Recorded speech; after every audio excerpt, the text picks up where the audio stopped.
Ya. Assalamualaikum warahmatullahi wabarakatuh. Perkenalkan nama saya Desi Fitri dari kelas 21 kelas 11 dengan NPM 212320026. Di sini saya akan mempresentasikan mata kuliah Interaksi Manusia dan Komputer dengan judul Gaya Interaksi dan Prinsip Perancangan Antarmuka.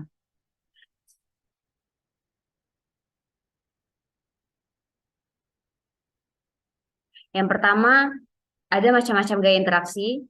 Nomor satu ada command line interface atau yang biasa kita kenal sebagai perintah baris tunggal, adalah gaya interaksi user yang tertua dan paling original. Cara ini mengharuskan user untuk memasukkan fungsi-fungsi kunci atau menulis sebuah perintah ke dalam area di dalam layar.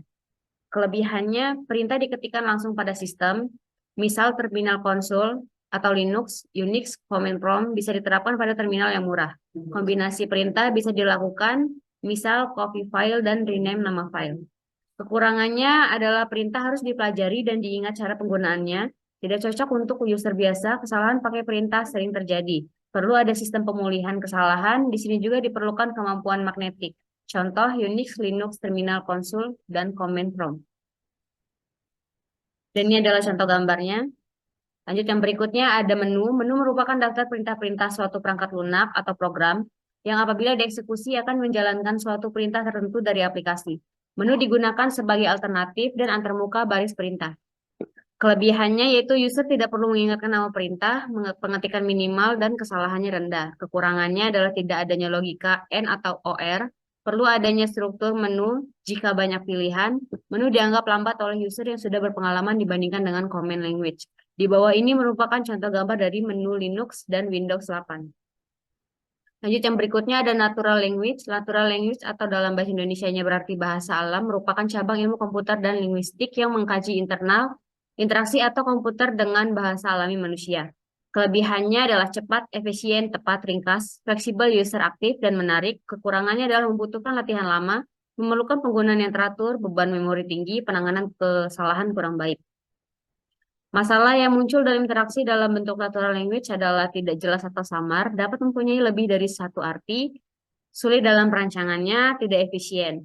Contoh natural language adalah bahasa pemrograman struktur, belum objek, seperti Pascal, COBOL, RPG, ADA, C, dan C++. Lanjut yang kelima adalah question atau answer. Question atau answer merupakan mekanisme sederhana untuk in-out pada beberapa aplikasi, di mana user diberikan serangkaian pertanyaan di mana jawabannya berupa ya dan tidak. Pilihan ganda tahu dalam bentuk kode dan bimbingan tahap demi tahap hingga proses interaksi selesai. Kekurangannya yaitu fungsinya terbatas, kelebihannya mudah untuk dipelajari. Dan di bawah ini adalah contoh gambarnya. Lanjut berikutnya, yang terakhir ada prinsip perancangan antarmuka. Yang pertama ada affordance, sifat dasar yang dapat dirasakan suatu objek harus menggambarkan bagaimana objek bekerja. Kemunculan suatu objek mengindikasikan bagaimana seharusnya objek digunakan. Contohnya, tombol mouse meminta dorongan atau aktivasi klik dengan cara yang secara fisik dibatasi dalam sel plastiknya. Secara sangat sederhana, to afford berarti memberi petunjuk. Dan yang kedua ada causality, sesuatu yang terjadi segera setelah suatu tindakan sehingga dianggap tindakan tersebut sebagai penyebabnya. Prinsip rancangannya itu menyediakan umpan balik yang jelas, berorientasi pada konteks, dan dapat dipahami secara melakukan suatu tindakan.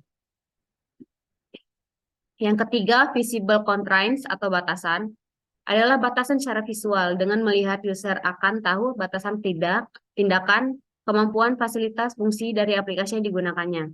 User akan tahu batasan jumlah tindakan yang mungkin harus diperoleh dari kemunculan objek. Prinsip rancangan perluas tentang pembatasan peluang, fasilitasi pengguna dengan peluang yang mungkin berdasarkan konteksnya. Dan yang keempat ada mapping, mendefinisikan himpunan relasi yang mungkin di antara objek.